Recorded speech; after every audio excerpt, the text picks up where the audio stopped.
Welcome to Vegas Vibe Junction. I'm Esmeralda Padilla Gold, your guide through the incredible souls shaping Las Vegas.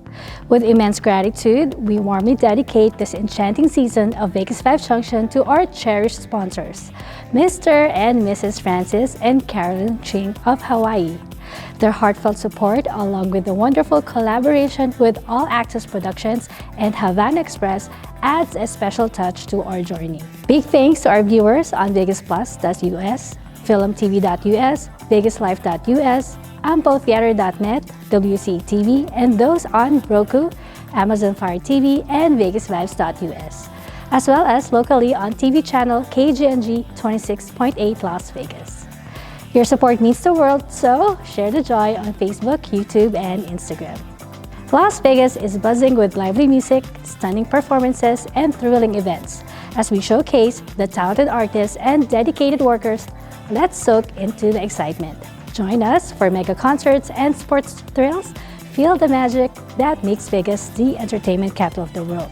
Vegas Vibe Junction is your backstage pass to the incredible people shaping the city into a unique global gem. Dive into their stories and let's celebrate together in the extraordinary warmth of Vegas, now more dazzling than ever. In just a few moments, we'll dive into the inspiring world of Maria Caminero, a trailblazer as the president of the Cuban Heritage Foundation and the creative force behind Avant Garde Design Center. Maria's story is a vibrant tapestry woven with dedication to cultural preservation, entrepreneurship, and advocacy for human rights. Get ready to be captivated by her journey. So guys, freeze that remote until Vegas Vibe Junction returns.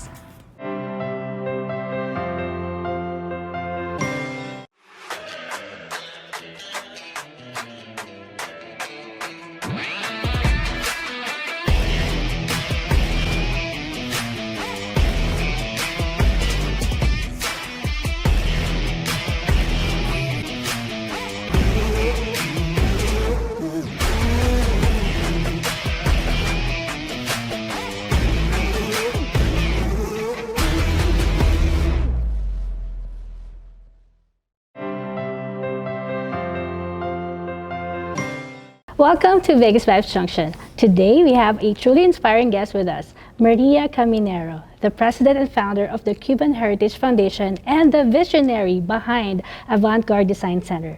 Maria Caminero is a dynamic and visionary leader dedicated to making a positive impact on both culture preservation and human rights advocacy. As the president of the Cuban Heritage Foundation, she stands at the forefront of efforts to celebrate, protect, and promote Cuban culture through education, community outreach, and various artistic expressions. Simultaneously, as the founder of Avant Garde Design Center, Maria showcases her entrepreneurial spirit, blending creativity with manufacturing excellence in the world of upholstery and mattresses. With a profound commitment to justice, freedom of speech, and the well-being of the Cuban people, Maria has become a prominent voice in advocating for change. Her journey reflects a unique fusion of cultural passion and business acumen, illustrating the power of leadership in fostering positive transformation. Maria Caminero is not just a businesswoman, she is a catalyst for cultural resilience and a beacon of hope for those striving for a better future. Maria, it's an honor to have you here with us today. Thank you so much, Esmeralda, for having me here. I'm very happy to be able to share some things with you today. You know, it's very interesting that I have found out that you were born in Cuba and left at 1 year old. Yes. So what ignited that passion? I mean, could you please, before we delve into that, tell us a little bit about Maria. I am the daughter of an ex-political prisoner. My father was in prison for 17 years in Cuba. And my mother, who at the time was 21 years old, and I was a year old, and my baby brother was 45 days old, we left Cuba under political asylum to go to Mexico. And that's where our journey began.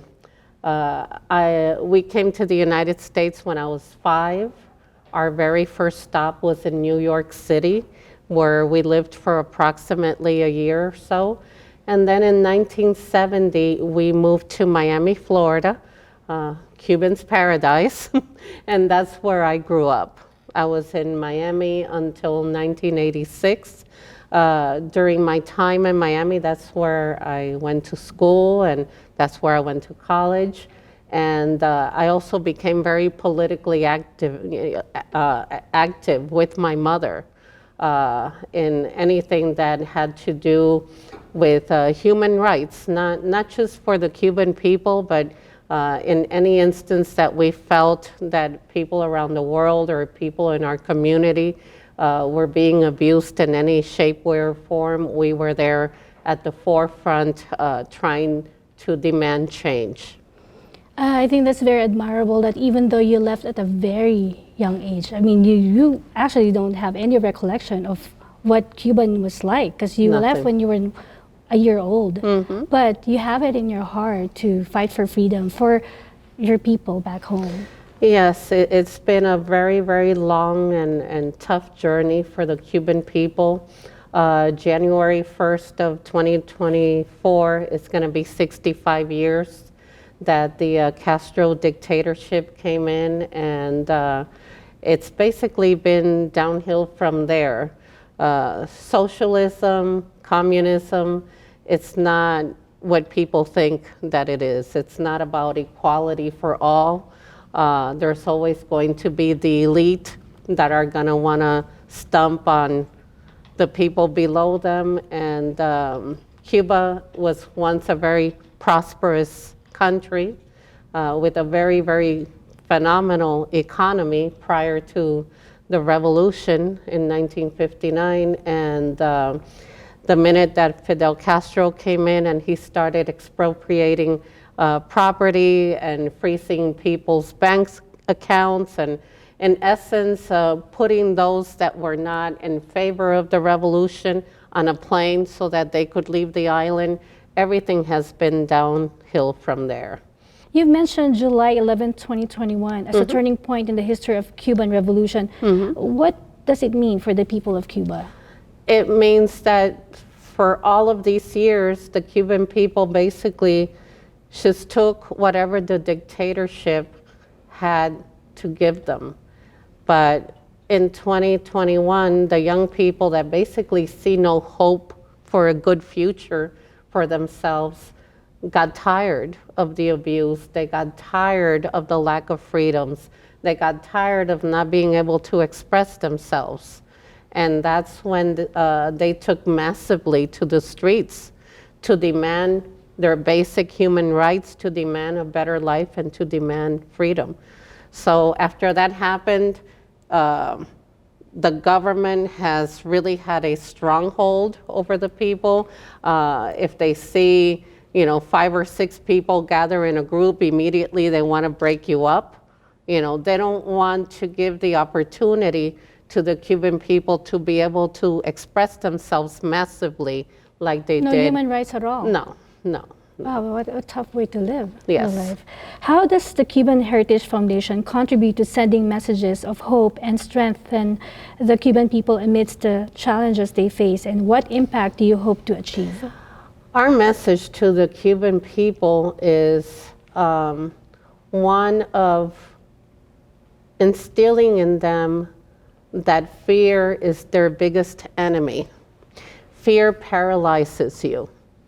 When you're scared, there's nothing that you can do. But I think that they need to remember that no matter how bad it is for them, they are still bigger in numbers than the government is. They can't kill 10 million people. And I'm saying 10 million people because back in 2021, there were a little bit over 11 million people, but there's been a mass exodus of people out of the island in the last year and a half. Well, that's good that people have the opportunity, Cuban people have the opportunity to come to the United States. Unfortunately, our immigration system here is Slow. not just slow. They claim everybody has the right to apply for asylum, for instance. But if you know that 98% of the people that are coming to your border do not have the right to really get asylum, you're putting a lot of people in danger. And the people that are at the border don't really have, our border patrol, they'll give some people, for instance, a parole. Then they'll turn around and they'll give other people another form, a 220A, for instance, that basically just gives you temporary stay and you're subject to deportation, okay? Well, when you come from Cuba and you come into the United States and the United States decides to deport you for whatever crazy reason, they're basically sending you back to a place where you have no home, no job, no nothing. Because once you decide to leave, the mentality of the government is you're either with us or you're against us. So if you leave, you're against us. And if you come back, we're not going to make it easy for you. So it's very, very sad what Cuban people are going through. That is so crazy. Yeah. Well, I would like to understand what you said. America says that all Cuban people have the right to apply for asylum. But in reality? In reality, it's almost like hit or miss.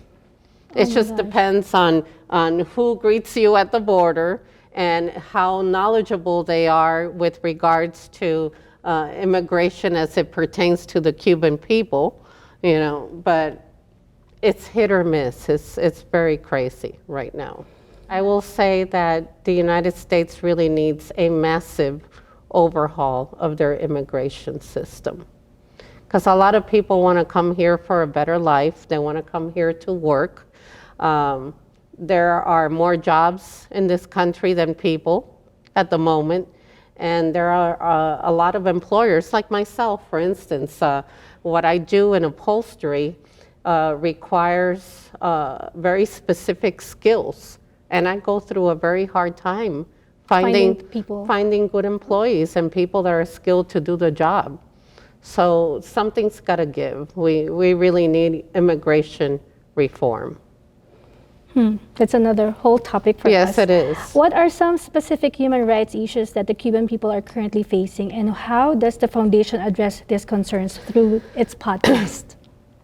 We're really focusing most of our efforts in the newcomers, because when you come from a system that is so closed, where you're not used to thinking for yourself, and you come to a place like America that basically worships in the individual, not the collective, and you have to start thinking for yourself, it's quite difficult. So our focus is to help them through education. We teach them English. We have a program that's called Living in America, where we teach them about everything: insurance, real estate, taxes, what your social security number is good for, all the things that it is used in, about retirement. I mean, anything that they need to learn, we try and teach through this course that we have. Foundation. In advocating for freedom, what role do you see the international community playing, and how can people outside Cuba support the cause? I think that the most important thing, and I'm glad that you're asking that question, which is very seldom asked, the vast majority of the world, and predominantly the United Nations, I would say it's a very, very confused organization, for lack of a better word, because they are constantly advocating for the lifting of the embargo, and the embargo is not the problem. Part of the reason why the embargo exists, or the main reason why it exists, is because when Fidel Castro took power in Cuba, he basically committed the biggest theft to Americans that has ever been committed. So we basically just don't give them credit, but we are their biggest trade partner. You know, they pay cash, and cash works. So if we were to give them credit, they would do the same thing to us that they have done to all of the other 96 countries that they have done business with, which is not pay them. they never pay for anything. They're thieves, you know. And so I would venture to say to the world is, stop thinking that the Cuban government is the victim of the United States. They are not. The victims here are the Cuban people, you know. Until the dictatorship is gone, the Cuban people will continue to suffer. With or without the embargo, the Cuban people will suffer and will remain under their stranglehold, and they will not be free. And what the Cuban people need is freedom. How does the foundation encourage the Cuban people to resist the fear, as you have mentioned earlier, instilled in them since early childhood, and why is this resistance crucial for the pathway to freedom? It's a message that we give throughout our postings. We also belong to a bigger organization, which is an assembly of many different Cuban organizations that come together to be one voice. There's probably easily like 30 organizations. It's called the Assembly for Freedom, and as one of the members of that group, our message to the Cuban people is always one of lose the fear, but also that freedom isn't free. You got to be willing to fight for it. And I think that that's the hardest part about people taking to the streets. They are afraid of being killed, they're afraid of being beaten, they're afraid of being thrown in jail, and so you know, the fear paralyzes you. It's kind of hard for being brainwashed for a long period of time and having the courage in you. It is hard, and like for instance, somebody like me that has lived in the United States the vast majority of my life, I have freedom so embedded into my person, into my being, that I don't think I could live like that for 5 minutes. There's no way. No, I would rather be dead than not be free.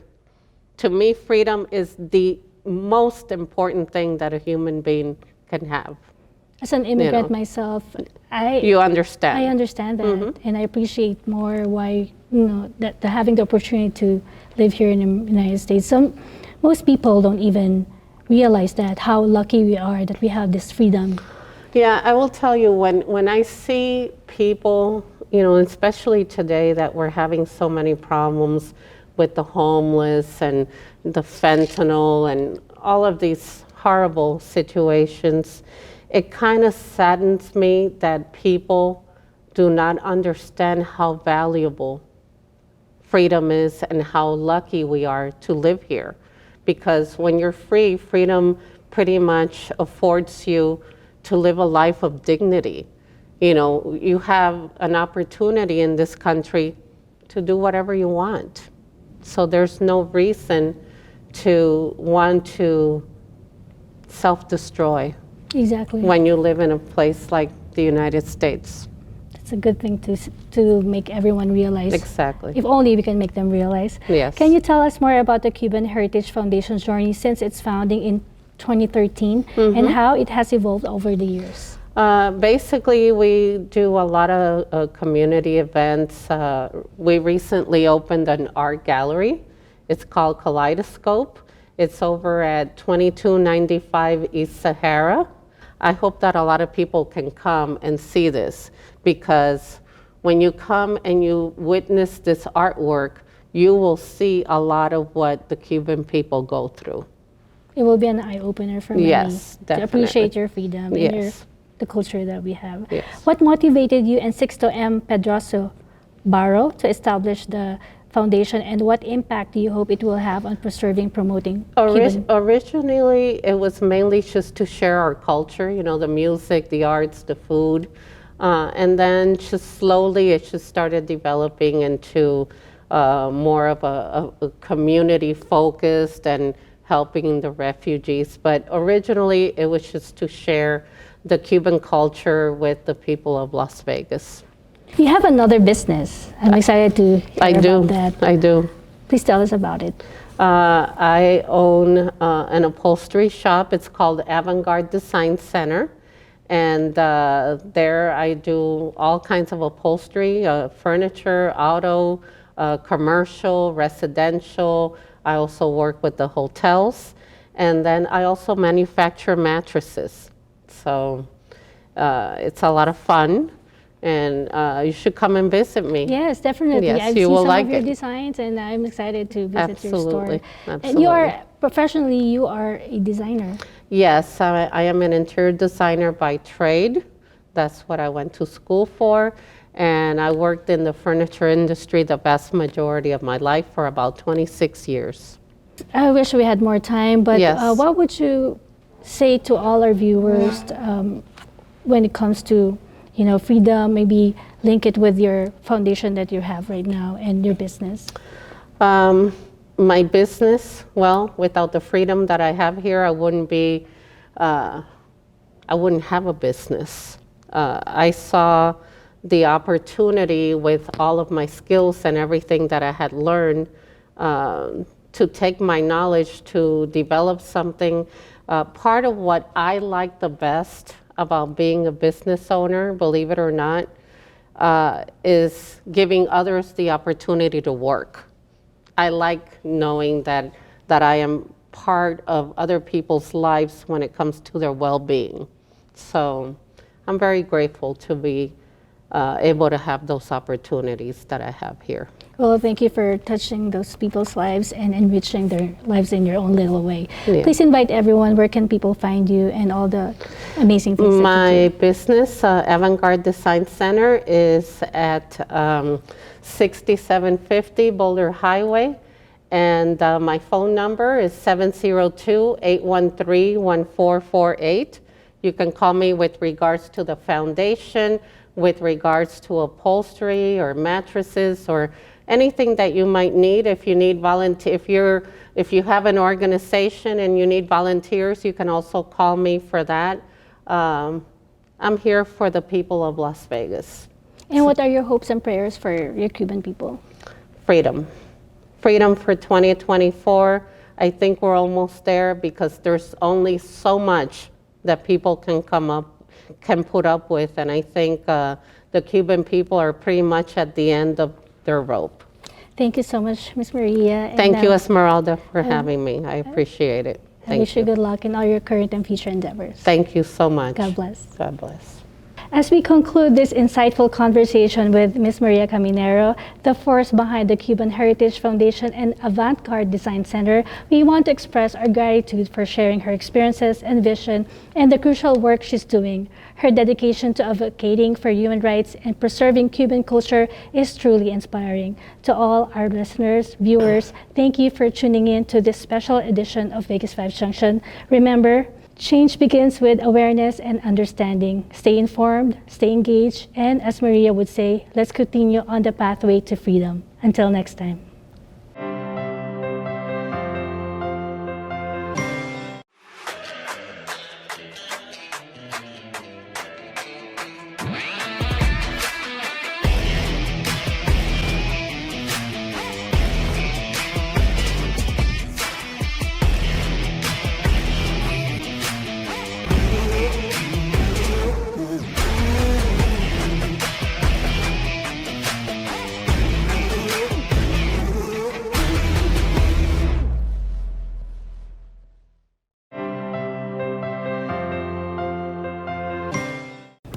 Thank you for being part of this exhilarating episode at VegasVibes Junction, featuring the inspiring story of Maria Caminero. I trust this remarkable journey has filled your hearts with joy and inspiration, much like it has for me. Save the date and join me again next week on the fabulous VegasVibes Junction channel for another unforgettable experience. Las Vegas is more than just the iconic strip or the lively Fremont Street experience in downtown. It's a city enriched with authentic individuals, musicians, entertainers, and those captivated by the world of pageantry. If you're one of these extraordinary people shaping Las Vegas into a global brand, I would like to hear your inspiring story. Connect with me via email at vegasvibesjunction@gmail.com. and let's feature you right here on VegasVibes Junction, whether in our studios or through an exciting online Zoom interview. Before saying goodbye, I would like to extend my deepest gratitude to our incredible wardrobe sponsor, Fontaine, nestled at the Forum Shops of Caesars Palace. Fontaine is ready to cater to your fashion needs, offering impeccable style that radiates sophistication. To explore their stunning collections, contact Ms. Anna Billings at 702-733-6205. Fontaine welcomes you to a world of extraordinary fashion. And now, let's dive into my favorite part of the show, the Vegas Vibes Closet. Indulge in a delightful selection of health and beauty products that I personally endorse. This week, I'm thrilled to introduce a special addition to the VegasVibes Junction brand, the VegasVibes Cosmetics. With a stunning array of lipsticks in various shades, VegasVibes Cosmetics enhances your natural beauty and empowers your inner glam. Each lipstick is carefully crafted for exceptional color payoff, long-lasting wear, and a luxurious feel. Whether you seek a bold red for a night out or a subtle nude for everyday elegance, VegasVibes Cosmetics has the perfect shade for your unique style. Stay tuned for updates and exclusive offers on VegasVibes Cosmetics. Elevate your beauty game with our fabulous lipstick, embracing the spirit and glamour of Las Vegas. Remember to follow VegasVibes Junction on Facebook, YouTube, and Instagram for the latest updates and announcements and behind-the-scenes moments. Visit vegasvibes.us for more information and exciting content. Join our vibrant community and be a part of the VegasVibes Junction experience. Gratitude abounds as we embark on this thrilling episode of VegasVibes Junction, made possible by the generous sponsorship of Mr. and Mrs. Francis and Carolyn Ching from Hawaii. A heartfelt appreciation extends to our collaborators, All Access Productions and Havan Express, for imparting a unique essence to our journey. Thank you for being part of this unforgettable experience. Stay tuned for more captivating interviews and stories showcasing the vibrant heartbeat of Las Vegas. Until next time, stay fabulous and keep spreading those Vegas vibes. I'm Esmeralda Padilla Gold. Thank you for watching. Mwah! Just one look into your eyes, there I see who you are to me. Your love so special, your kiss so sweet, only your smile can complete. Now that I stand next to you, glad I was there to reassure you. The sadness in your eyes, I'll replace with eternal smiles. So now I can't resist holding on to commit, inspired to love you and keep you smile until the end.